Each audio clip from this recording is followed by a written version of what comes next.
우리가 저번 시간에 8장 1절부터 3절의 내용을 중심으로 확인했던 내용은 뭐냐면 이스라엘 장로들이 사무엘을 찾아와서 왕을 요구하게 된 진짜 이유가 뭐냐를 우리는 확인했었습니다.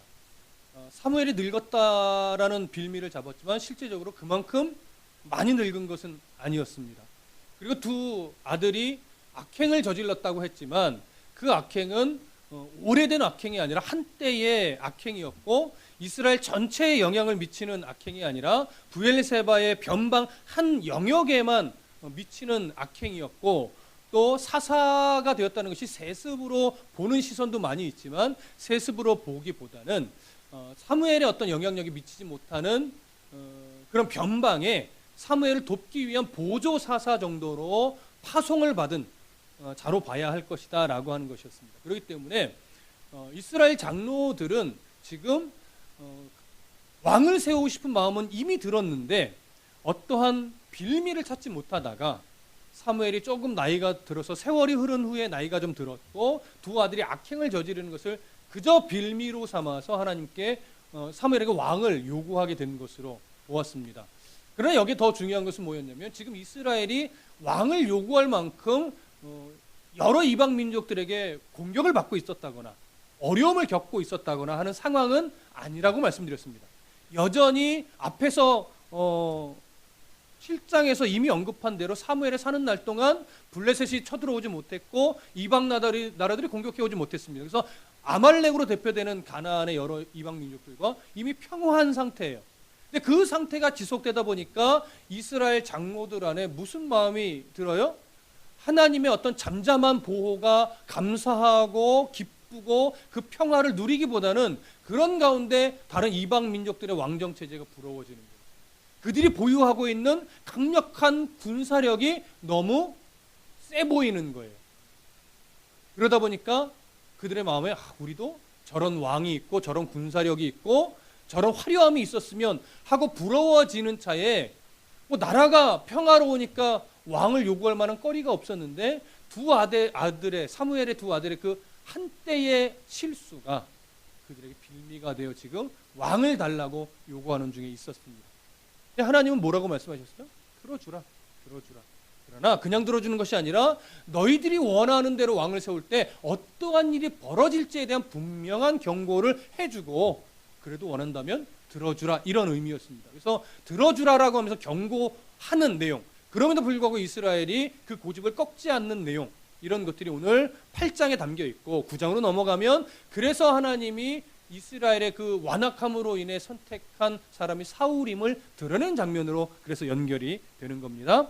우선 왕을 요구하는 모습 그리고 하나님의 반응에 대해서 좀 살펴보겠습니다. 4절과 5절 다 같이 읽어보겠습니다. 시작.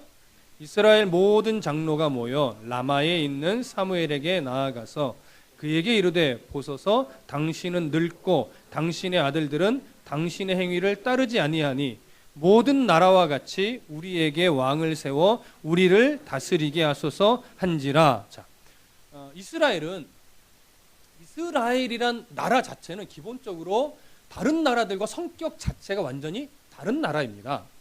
우리가 어디서 이걸 확인할 수 있냐면 신명기 말씀에서 확인을 할 수가 있어요. 한번 찾아볼게요. 신명기 7장으로 가보겠습니다.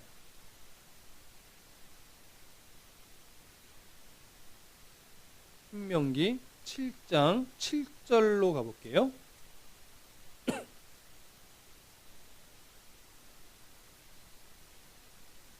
신명기 7장 7절 7절부터 11절까지만 읽어보겠습니다. 찾으셨으면 함께 읽습니다. 7절부터 11절 시작.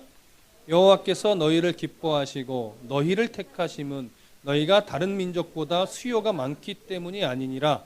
너희는 오히려 모든 민족 중에 가장 적으니라.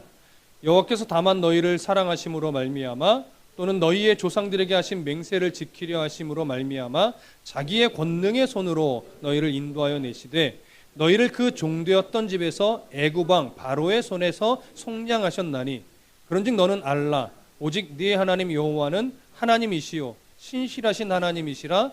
그를 사랑하고 그의 계명을 지키는 자에게는 천대까지 그의 언약을 이행하시며 인애를 베푸시되 그를 미워하는 자에게는 당장에 보응하여 멸하시나니 여호와는 자기를 미워하는 자에게 지체하지 아니하시고 당장에 그에게 보응하시느니라. 그런즉 너는 오늘 내가 너에게 명하는 명령과 규례와 법도를 지켜 행할지니라. 오늘 본문, 이 본문을 지금 해설하는 것은 아니니까 이 본문의 중요한 점은 뭐냐면, 이스라엘이라고 하는 민족 자체는 하나님이 친히 선택하신 민족이고, 하나님이 선조들의 언약을 따라 하나님이 무엇을 약속하셨냐면, 내가 너희를 지키고 내가 너희를 보호하고 내가 너희에게 복을 줄 것이다 라고 하면서, 이스라엘이라는 나라의 어떤 근거와 조건 자체가 이스라엘에게서부터 출발하지 않고 하나님에게서 출발한다라고 하는 거예요. 근데 이방 민족은 어떻게 돼요? 출발 자체가 그냥 자기들이에요. 자기들이 섬길 신을 자기가 선택합니다. 그래서 그 신의 보호를 받기 위해서 자신들이 정성을 다하고 최선을 다해서 제사를 드리고 예물을 바치고, 더 나아가서는 막 자식을 바치기까지 하죠. 그러면서 자신들의 기준 아래에서 자기들의 신께 무언가를 맹세하고 자꾸 지켜내면서 신의 시선을 자기들에게 자꾸 끌어올려고 하는 것이 이방 민족이에요. 근데 그것을 원활하게 하려니까 뭐예요? 중앙 집권적 체제를 가져야 돼요. 그래서 왕이 세워지고, 그래서 군사력을 만들고, 그러다 보니까 그 왕을 중심으로 모든 권력이 모아지니까 화려해집니다. 왜? 모든 힘들이 다 모아지잖아요.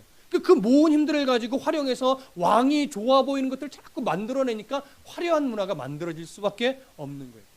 그래서 이방 민족과 이스라엘의 가장 큰 차이점은 출발을 사람에게서부터 하고 내가 신을 선택하는데, 이스라엘은 출발을 하나님에게서부터 하고 하나님이 이스라엘을 선택했고, 하나님이 이스라엘에게 니들이 내가 너희들의 명한 것을 지켜, 그럼 내가 지키고 보호하고 책임져 줄게, 이렇게 되는 거죠. 그래서 출발과 과정이 아예 다른 나라입니다. 성격 자체가 전혀 달라요. 왕정이냐 왕정이 아니냐의 문제는 사실은 좀 2차적인 문제예요. 출발을 누구에서부터 하느냐, 이런 부분이 가장 큽니다. 그런데 이스라엘은 그런 이방 민족들처럼 중앙 집권적으로 정치 체제를 만들어서 힘을 하나로 모아서 나라를 부강하게, 강력하게, 화려하게 만들 이유가 없는 나라예요. 왜냐하면 나라의 안위가 백성이 어떻게 하느냐의 문제가 아니라 하나님이 지켜주심이 근거가 되기 때문에. 그래서 이스라엘은 지방 분권 체제로도 충분한 겁니다. 근데 지방 분권 체제로 가니까 당연히 중앙에 모이는 군사가 필요가 없죠. 중앙에 모이는 어떤 권력이 없으니까 전체적인 문화 자체가 화려할 수가 없어요. 그러다 보니까 이런 차이가 생겨나니까, 이런 차이에서 사람의 시선은 그럼에도 불구하고 지키시는 하나님의 은혜로 가는 것이 아니라, 어떻게 하면 저렇게 화려할 수 있을까? 어떻게 하면 저렇게 강력할 수 있을까? 어떻게 하면 저렇게 저럴 수 있을까로 가는 거예요. 그럼에도 불구하고 그 나라는 이 나라를 공격하고 이겨내지 못하는데, 그 아주 중심에 흐르는 아주 중요한 것은 보지 못하는 거죠. 왜 그러죠? 이미 시선을 강력함에 빼앗기고, 이미 시선을 화려함에 빼앗기고, 이미 시선을 중앙 집권이 갖고 있는 어떤 매력에 빼앗겼기 때문에. 그러니까 화려하지 않아도 지켜내시는 하나님을 못 보는 거예요. 뭔가 강력하지 않아 보이지만 아무도 공격하지 못하고 있는 이런 진짜 중심에 흐르는 본질은 전혀 보지 못하는 거예요. 이게 바로 이스라엘 장로들이 가지고 있는, 지금 현재 가지고 있는 어두움이고 어리석음입니다. 그러니까 이스라엘이 우리에게 왕을 주소서라고 하는 요구는 하나님 앞에서 이러한 신정체제, 지방 분권 체제로 가지고 있지만 그것은 무엇 중심이? 하나님 중심이기 때문에 그런 거예요. 이런 신정 정치 체제를 우리는 버리겠다. 그리고 우리는 저 모든 다른 나라들처럼 중앙 집권적인 강력해 보이는 그런 나라를 만들고 싶다. 이런 요구가 되는 거예요. 그럼 이제 한 가지 생각해 보셔야 될 게 있습니다. 뭐냐면 이스라엘 장로들이 모였다는 것은 이스라엘 총회가 모였다는 걸 하는 거예요. 사실은 가장 상위에 있는 의결 기관입니다. 근데 이들이 정치 체제를 바꾸고 싶다면 그냥 자기들이 의결을 내고 합의를 해서 뭔가 하나의 결정을 딱 이루면 돼요. 우리는 이제 중앙 집권 체제로 돌아서서 왕정 제도를 이루어 가겠다, 딱 하면 되는 거예요. 근데 자기들이 그런 생각을 갖고 토의를 다 끝냈음에도 불구하고 누구에게 찾아와요? 사무엘에게 찾아와요. 사무엘에게 요청하는 거예요. 당신이 살아있을 때 당신의 권위로 이 나라의 왕을 세워 주십시오. 왜 사무엘에게 찾아왔을까요? 분명히 그들은 왕정 체제를 요구하면서 이렇게 말하는 겁니다. 우리는 하나님을 버리는 게 아니에요. 우리는 여전히 하나님을 섬길 겁니다. 그러나 왕이 세워졌으면 참 좋겠습니다. 하나님께 기도하여 당신이 하나님의 이름으로 왕을 세울 수 있도록 도와주십시오. 허락해 주십시오. 사실은 이 얘기를 하는 거죠. 하나님을 신정정치 체제가 아니라 왕정 체제는 분명히 신을 버리는 것과 똑같은 상황이 벌어질 것인데 그것을 하나님께 허락을 받으려고 하는 거예요. 이게 따지고 보면 말이 안 되는 거예요. 그런데 이들은 자기들의 종교성이 당시의 문화가 다 신 중심으로 흘러요. 이방 민족이 왕정이지만 신정 체제가와 이렇게 관련이 없지 않습니다. 그렇죠?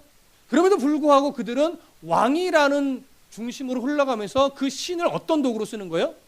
자기들의 힘으로 삼고 복을 주는 자로 삼는 어떤 도구로서의 신이에요, 사실은. 이스라엘은 도구로서의 신이 아니죠. 그 신이 이스라엘에 뭐가 되어 있는 거예요, 사실은? 왕이 되어 있는 거예요. 우리는 신을 버리는 게 아닙니다라고 하면서 왕을 요구하는데 그것은 철저하게 신앙에 근거한 것이 아니라 자기들의 종교심에 근거하는 겁니다. 그래서 신이 왕을 세워줬으면 좋겠다 이렇게 하는 거예요. 우리는 왕을 버릴 것이 아니라고 그들은 여기니까. 그러나 여러분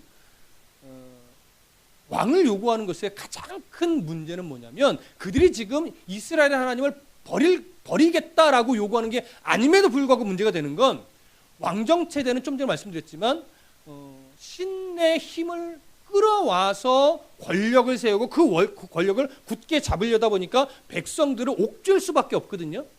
근데 그러려면 신의 이름으로 백성들에게 두려움을 심어줘야 되고 그 두려움을 심어줘서 그들에게서 물질을 빼앗아야 되고 많은 것을 빼앗아야 돼요. 그래서 자기 힘을 유지하는 관료들에게 나눠주면서 자기에게 충성하는 사람들을 많이 모아야 돼요. 그럼 보십시오. 이방 민족의 왕은 신을 그렇게 이용합니다. 종교심을. 근데 이스라엘의 하나님은요. 그렇게 반응을 해줄까요?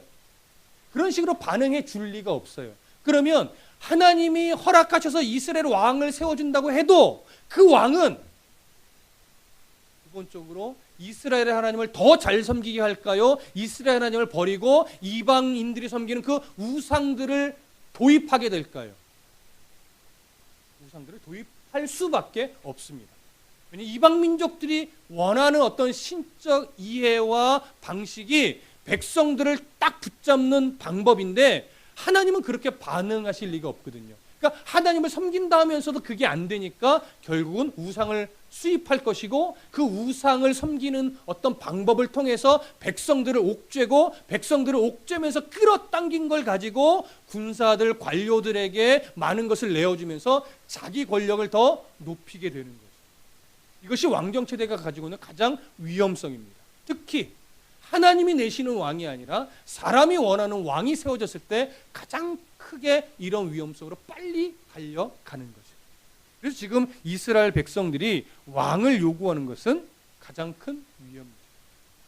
사무엘이 그런 이들의 요구를 들었을 때 그것만 느낀 것이 아니라 사무엘은 이렇게 느낍니다. 저들이 이제 나를 버리네. 왜 나를 버린다고 생각했는가? 6절 한번 좀 보겠습니다. 사무엘상 8장 6절 함께 읽습니다. 시작.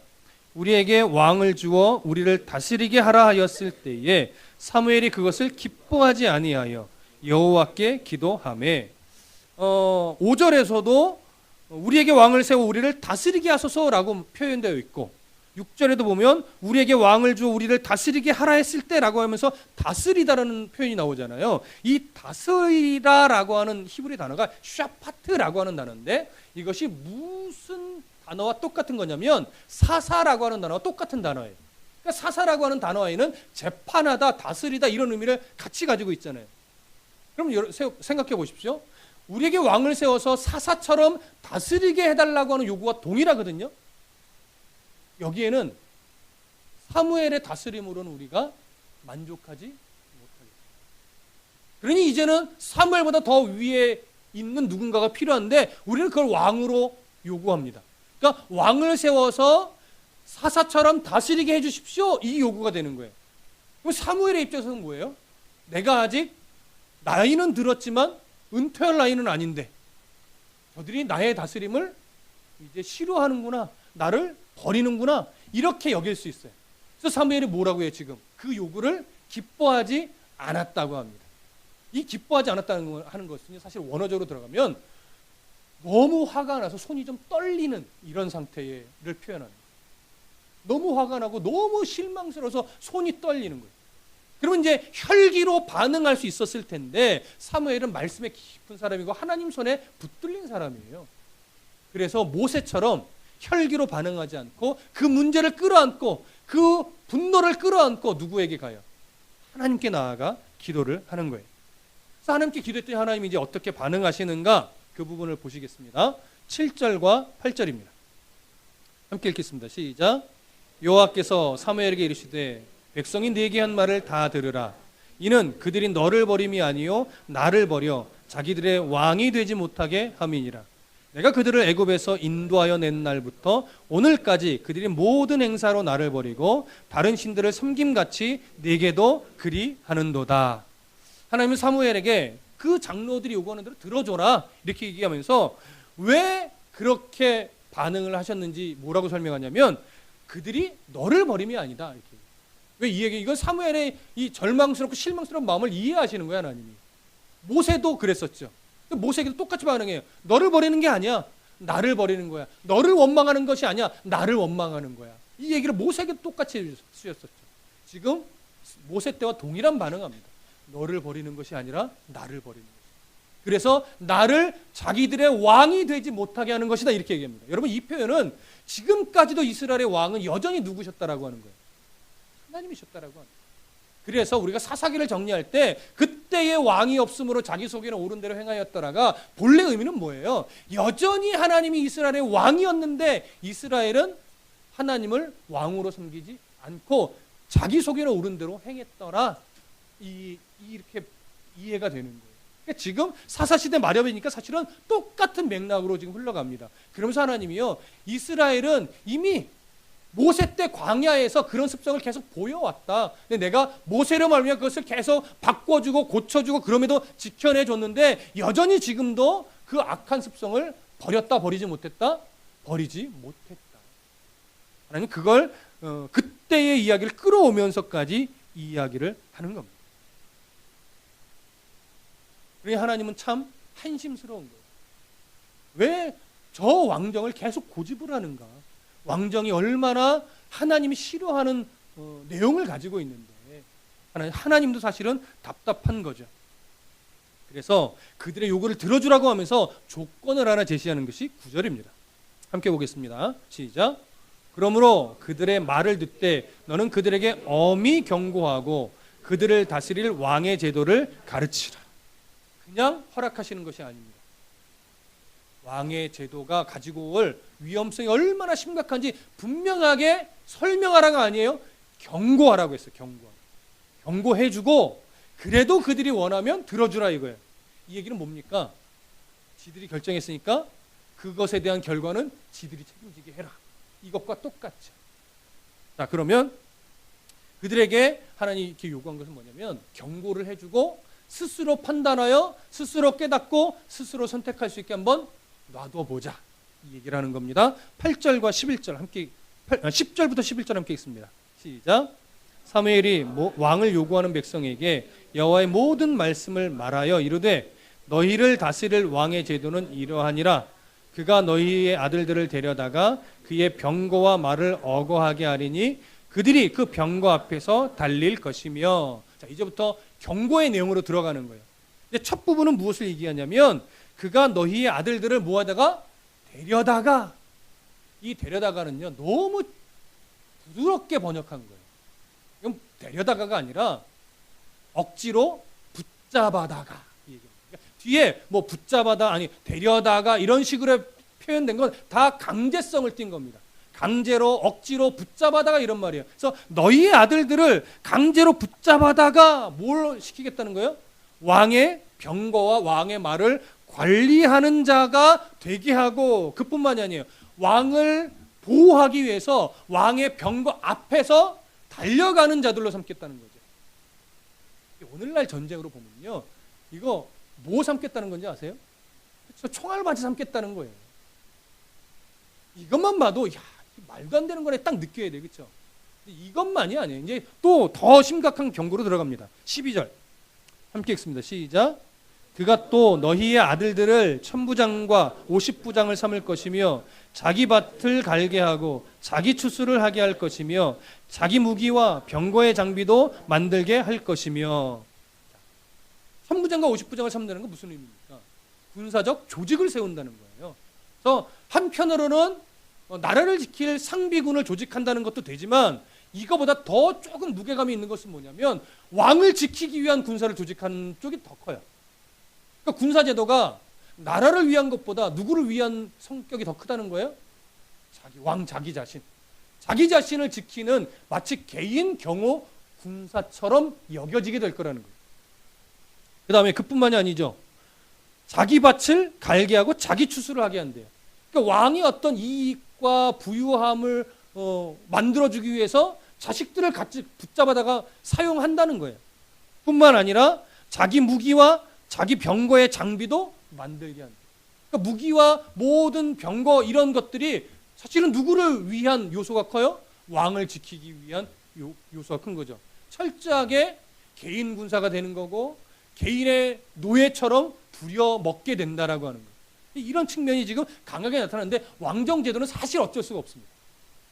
왕이. 그러니까 자기 권력이 되는 건데 자기 권력이 세져야 그 나라를 지켜낼 수 있어요. 그러니까 그렇게 갈 수밖에 없게 돼요.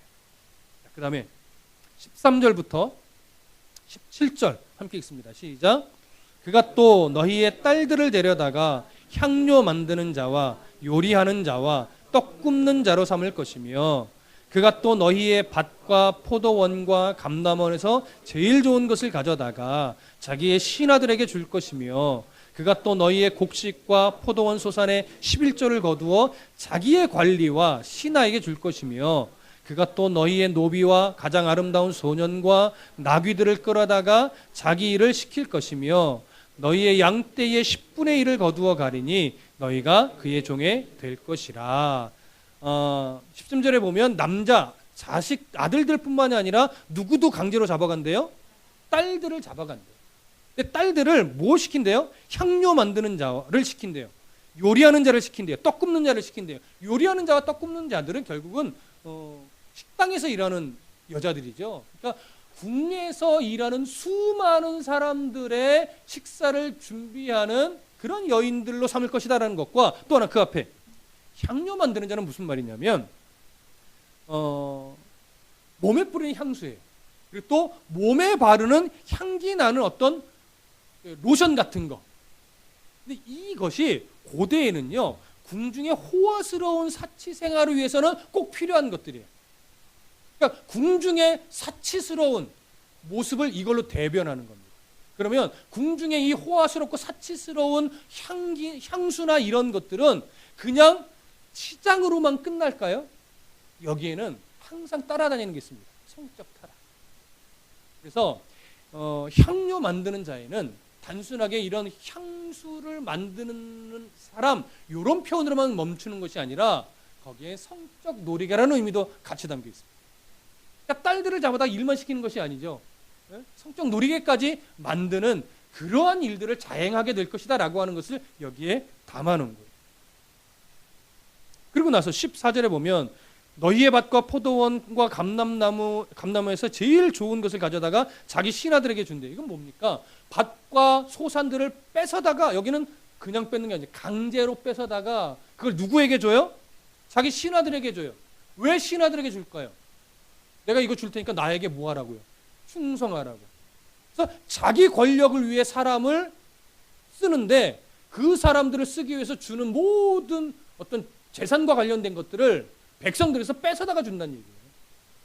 그 다음에 15절에 보시면 그가 또 너희의 곡식과 포도원의 소산의 11조를 거두어 자기 관리와 신하들에게 줄 것이며 이렇게 얘기합니다. 여러분 11조는 누구에게 드리는 거예요? 하나님께 드리죠. 그러니까 하나님에게 드릴 것을 빼앗아다가 자기 신하들 관리들의 녹봉으로 준다는 의미도 되고, 아니면 하나님께 바칠 것은 바치지만 또한 11조를 한 번 더 걷어다가 자기를 위해서 쓴다는 얘기도 돼요. 사실은 율법이 깨지고 있는 거예요. 어떻게 보면. 그 다음에 16절 보시면 그가 또 너희 노비와 가장 아름다운 소년과 나귀들을 끌어다가 자기 일을 시킬 것이다 라고 얘기해요. 노비들, 뭐 짐승들 이런 것들 다 붙잡아다가 이제 왕의 잡일을 시킨다는 의미로 보시면 돼요.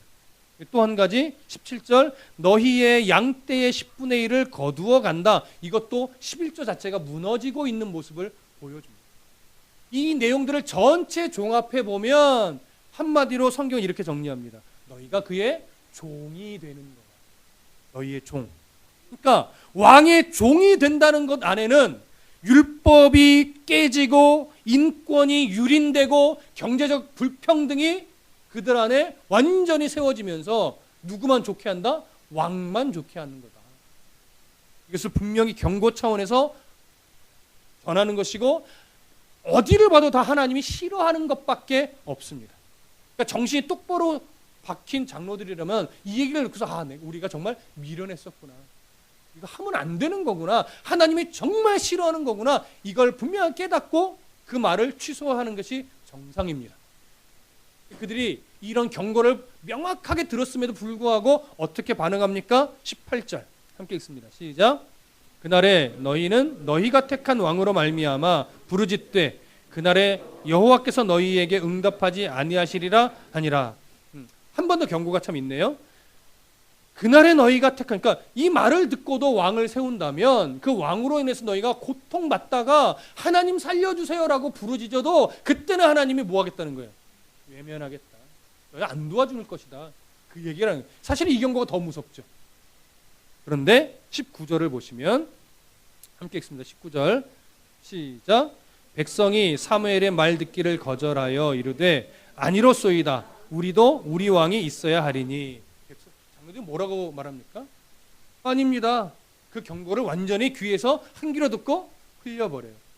여전히 이미 마음을 빼앗기고 시선을 빼앗겨서 왕을 여전히 요구를 합니다.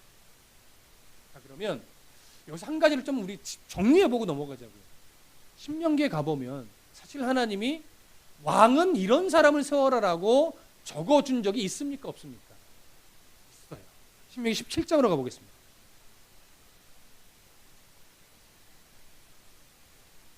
신명기 17장 14절부터 20절까지 좀 길지만 함께 읽어보겠습니다. 신명기 17장 14절부터 20절. 자, 함께 읽겠습니다. 신명기 17장 14절부터 20절 시작. 네가 네 하나님 여호와께서 네게 주시는 땅에 이르러 그 땅을 차지하고 거주할 때에 만일 우리도 우리 주위의 모든 민족들 같이 우리 위에 왕을 세워야 하겠다는 생각이 나거든 반드시 네 하나님 여호와께서 택하신 자를 네 위에 왕으로 세울 것이며 내 위에 왕을 세우려면 네 형제 중에서 한 사람을 할 것이요 네 형제 아닌 타국인을 내 위에 세우지 말 것이며 그는 병마를 많이 두지 말 것이요 병마를 많이 얻으려고 그 백성을 애굽으로 돌아가게 하지 말 것이니 이는 여호와께서 너희에게 이르시기를 너희가 이후에는 그 길로 다시 돌아가지 말 것이라 하셨음이며 그에게 아내를 많이 두어 그의 마음에 미혹되게 하지 말 것이며 자기를 위하여 은금을 많이 쌓지 말 것이니라. 그가 왕위에 오르거든 이 율법서의 등사본을 레위 사람 제사장 앞에서 책에 기록하여 평생 자기 옆에 두고 읽어 그의 하나님 여호와 경외하기를 배우며 이 율법의 모든 말과 이 규례를 지켜 행할 것이라. 그리하면 그의 마음이 그의 형제 위에 교만하지 아니하고 이 명령에서 떠나 좌로나 우로나 치우치지 아니하리니 이스라엘 중에서 그와 그의 자손이 왕위에 있는 날이 장구하리라. 자, 기준을 뭘로 잡아주셨어요? 왕이 세워지게 된다면 그 왕은 기본적으로 뭘 많이 두지 말래요? 말을 많이 두지 말래요. 혹시 전쟁을 해서 말이 많이 생겨도 말들의 힘줄을 발목 힘줄을 다 끊으라고 얘기해요. 이 얘기 왜 요구할까요? 이스라엘에게 왕이 세워지면 그 왕은 하나님만을 의지해야지 군사력을 의지하면 안 된다라고 하는 거예요. 그래서 말이 많아질수록 자기 군사력이 많아지는 거기 때문에 그렇게 하면 군사력을 의지하게 됩니다. 그래서 말을 많이 두지 말래요. 그 다음에 아내를 많이 두지 말래요. 그럼 아내를 많이 두지 말라는 건 한 두세 명은 괜찮다는 걸까요? 이거 꼭 이렇게 말하는 분, 그럼 두세 명은 괜찮나요? 그런 의미 아니에요. 왕은 하나님이 허락하신 아내 한 사람으로 충분히 여겨야 된다라고 하는 거죠. 그 다음에 은금을 많이 가지지 말래요. 동일합니다. 하나님을 바라봐야지 세상에 재물을 탐닉하는 것에 뺏겨버리면 결국 그는 하나님이 싫어하는 쪽으로 정치를 해나갈 수밖에 없다라고 하는 거예요. 그 다음에 하나님의 말씀의 등사본을 옆에 두고 항상 낭독하고 배우고 익혀서 그 말씀을 지켜야 된다라고 합니다. 이건 당연하죠.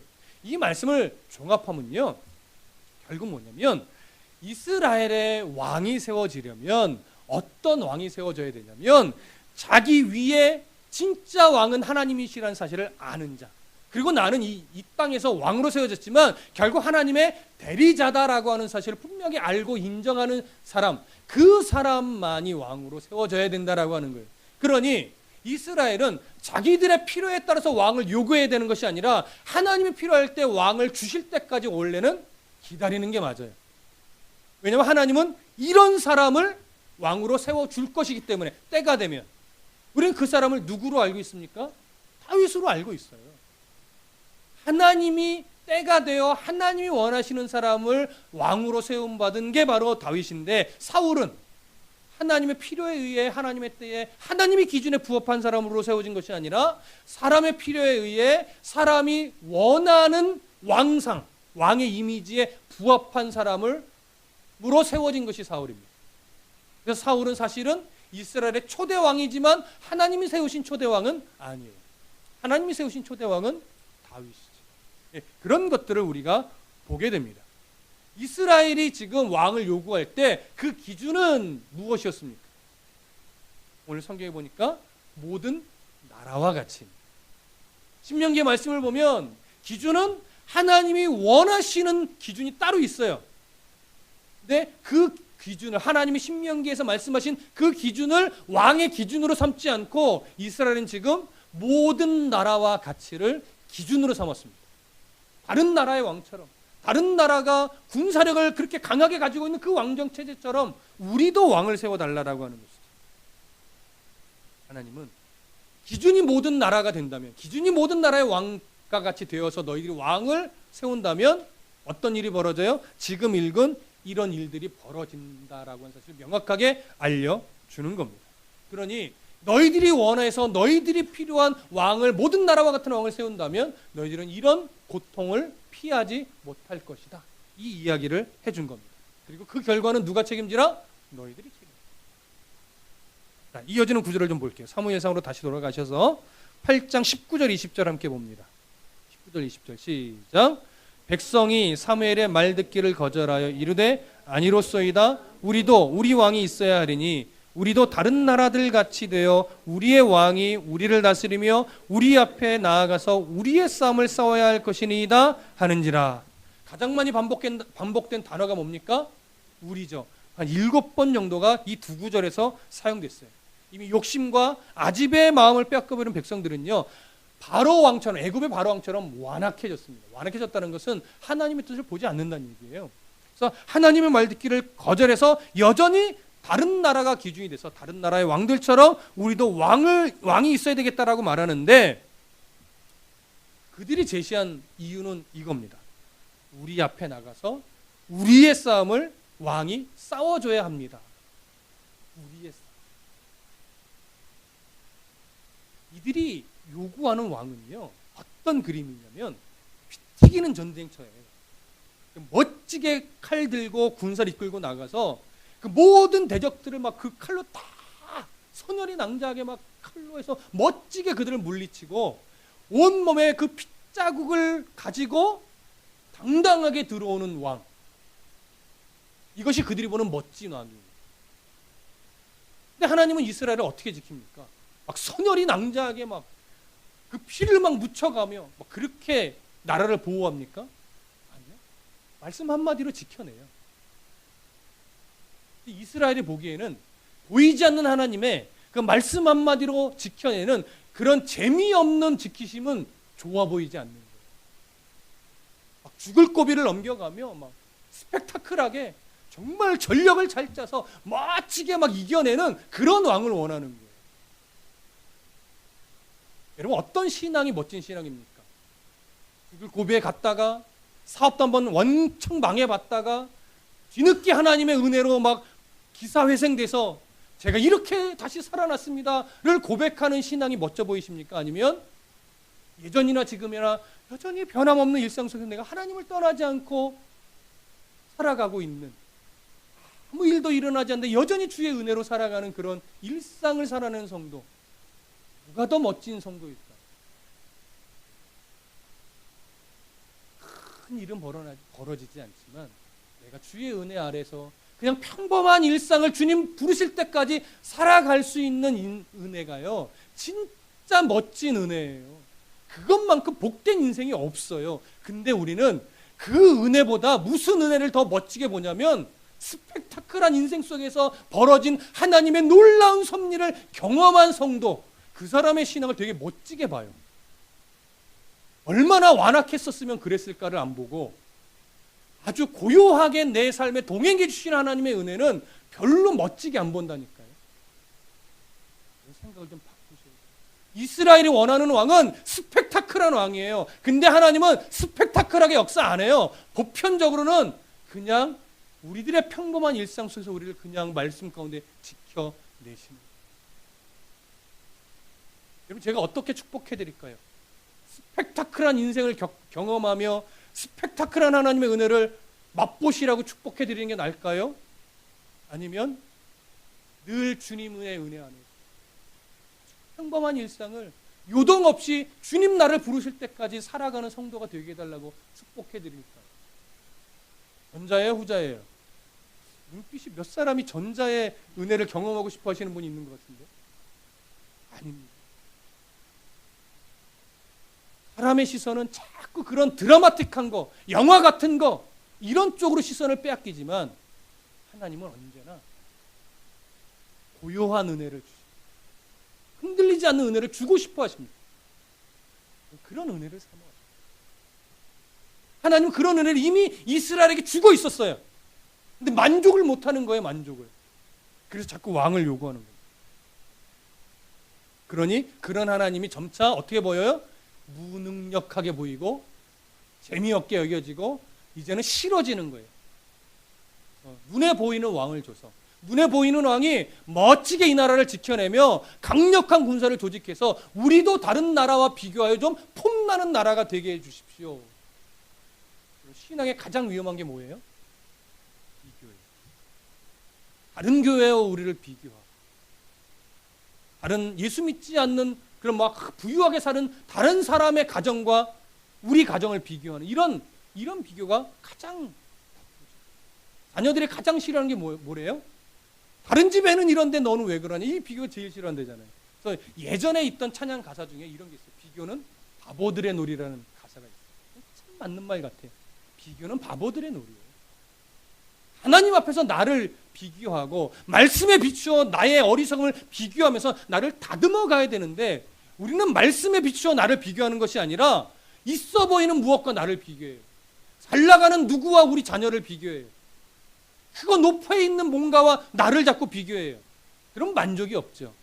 세상에선 그래서 만족이 있을 수 없는 겁니다. 왜냐하면 가도 더 높은 게 있고 가져도 더 많은 것을 가진 사람이 있기 때문에 비교에서는 만족이 나올 수 없습니다. 내게 있는 그 세상 무엇보다도 가장 큰 것, 그 하나님의 사랑을 빨리 발견해야, 아, 저거 아무리 가지고 있어도 내 하나님과 바꿀 수 없는 거구나. 아무리 저렇게 높이 올라가도 내 하나님과 비교해 바꿀 수가 없는 거구나. 이걸 깨달아야 자족하는 법을 배우고 감사하는 법을 배우는데, 요거 발견하지 못하면 감사와 기쁨이 생겨날 수 없습니다. 그래서 하나님이 이스라엘 백성들에게, 그래?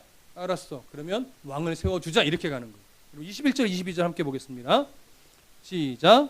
사무엘이 백성의 말을 다 듣고 여호와께 아뢰매 여호와께서 사무엘에게 이르시되 그들의 말을 들어 왕을 세우라 하시니 사무엘이 이스라엘 사람들에게 이르되 너희는 각기 성읍으로 돌아가라 하시니라. 백성들의 완악한 고집을 하나님이 꺾지 않으셨어요. 그냥 들어주라고 합니다. 허락입니까? 심판입니까? 허락이에요? 심판이에요? 심판입니다. 정확하게 아셔야 됩니다. 어느 목사님은 이 상황을 이렇게 표현했습니다. 허용적 심판이다. 저는 방임적 징계라고 좀 보고 싶은 마음도 있는데 뭐 어느 편이든 상관없을 것 같아요. 하나님의 이 허락은 오케이가 아니에요. 심판이에요. 징계예요. 이것을 호세아서에서는 명확하게 이야기합니다. 한번 찾아가 보시죠. 호세아 13장. 호세아 13장 11절.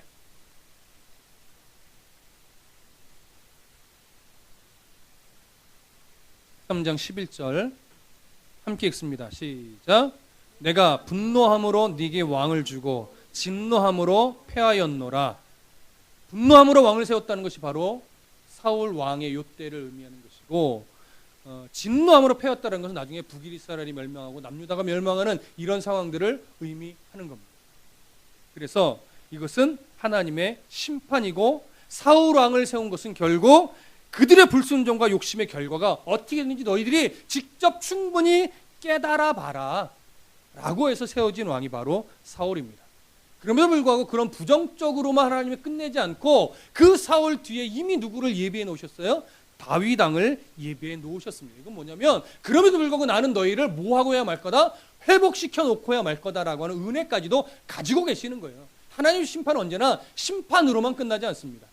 그 심판은 회복을 준비하는 심판이고, 그 징계는 돌이키게 하기 위한, 깨닫게 하기 위한 징계이기 때문에 하나님은 사울을 통해서 이스라엘이 얼마나 우리가 하나님의 뜻에 대적하는 짓을 했는가를 깨닫게 하시고, 다시 다윗을 세워주심으로 다시 하나님의 사랑으로 돌아갈 수 있는 길을 열어 놓으시는 거죠.